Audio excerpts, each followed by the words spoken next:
Hello दोस्तों, आज हम लोग बात करने वाले हैं साउथ चाइना सी डिस्प्यूट के बारे में। यह एक ऐसा मुद्दा है जिस पे सभी देश की नज़र पड़ी हुई है, क्योंकि यह मुद्दा किसी भी वक्त युद्ध का रूप ले सकता है और यह युद्ध बहुत ही भयानक होगा, क्योंकि अब जो युद्ध होने वाला है वह परमाणु बमों के दम पे होगा। जैसे जैसे दिन बीतता जा रहा है यह मुद्दा और भी बढ़ता जा रहा है। दोस्तों, ये महाभारत स्टार्ट करने से पहले कुछ बातें आपको पता होना चाहिए, जैसे कि according to international law of sea, कोई भी देश अपने ज़मीन से लगते हुए 200 माइल के समुद्री इलाके को अपना कह सकता है और इस पे सिर्फ और सिर्फ उसी देश का क्लेम होगा और उस एरिया में जो भी नेचुरल रिसोर्सेज होंगे वह उस देश का होगा। लेकिन इस 200 माइल के बाहर वाला इलाका एक इंटरनेशनल टेरिटरी माना जाएगा और इस एरिया को ना ही कोई देश क्लेम कर सकता है और ना ही कोई यहाँ के नेचुरल रिसोर्सेज जैसे कि गैस, ऑयल को यूज कर सकता है। दोस्तों, बिना लेट करते हुए अब इस वीडियो को स्टार्ट करते हैं। स्टार्ट करने से पहले दोस्तों, अगर आप लोगों ने मेरे इस चैनल को सब्सक्राइब नहीं किया है तो कर दे, ताकि मैं आप लोगों के लिए ऐसे ही वीडियो बनाते रहूं।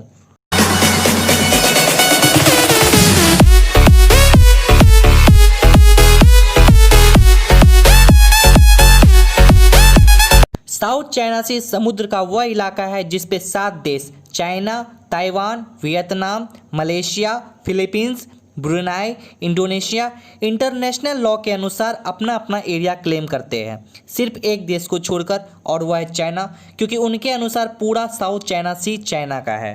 अब हम लोग जानेंगे चाइना ऐसा क्यों कहता है। चाइना का कहना है आज से 2000 साल पहले उनके पूर्वज का पूरा कंट्रोल था साउथ चाइना सी में। लेकिन दोस्तों, चाइना 1948 में इंडिपेंडेंट हुआ।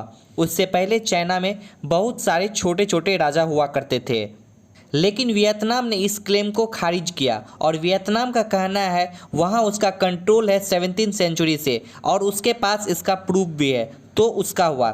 यह विवाद चाइना के आज़ाद होने से पहले 1947 से स्टार्ट हुआ है और उन्होंने अपना एरिया साउथ चाइना सी में दिखाने के लिए एक काल्पनिक लाइन ड्रॉ किया, जो कि 11 डैशेस के मदद से खींचा गया था। बाद में 1949 में जब कम्युनिस्ट पार्टी का राज आया, तब वह 1953 में गल्फ ऑफ टोंकिन को अपने से हटाकर 9 डैशेस पे अपना क्लेम किए।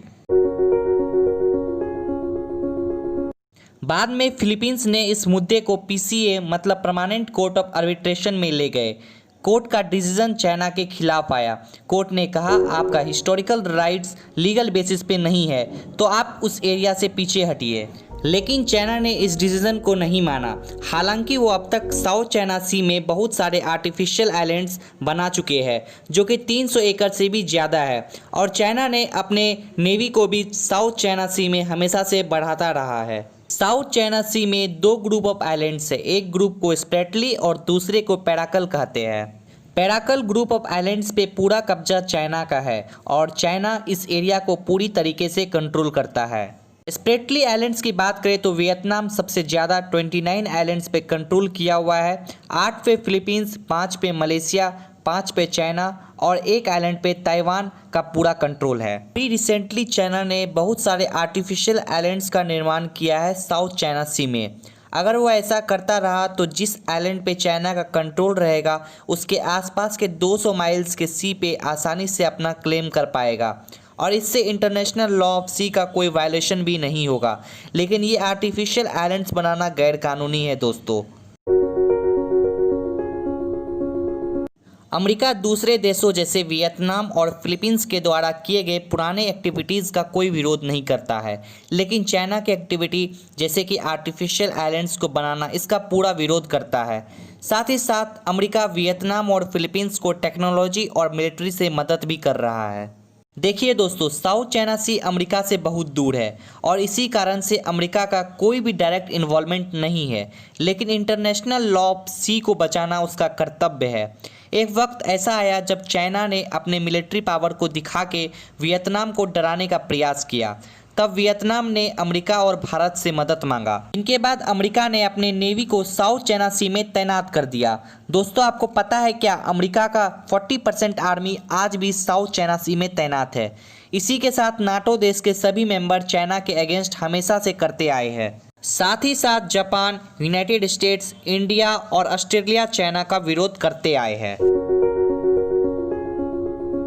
वियतनाम ने अपने टेरिटरी में भारत को 7 ऑयल ब्लॉक्स दिए हैं तेल निकालने के लिए साउथ चाइना सी में, और उस ऑयल ब्लॉक से जो भी प्रॉफिट आएगा वियतनाम के साथ उस प्रॉफिट को शेयर करना है भारत को।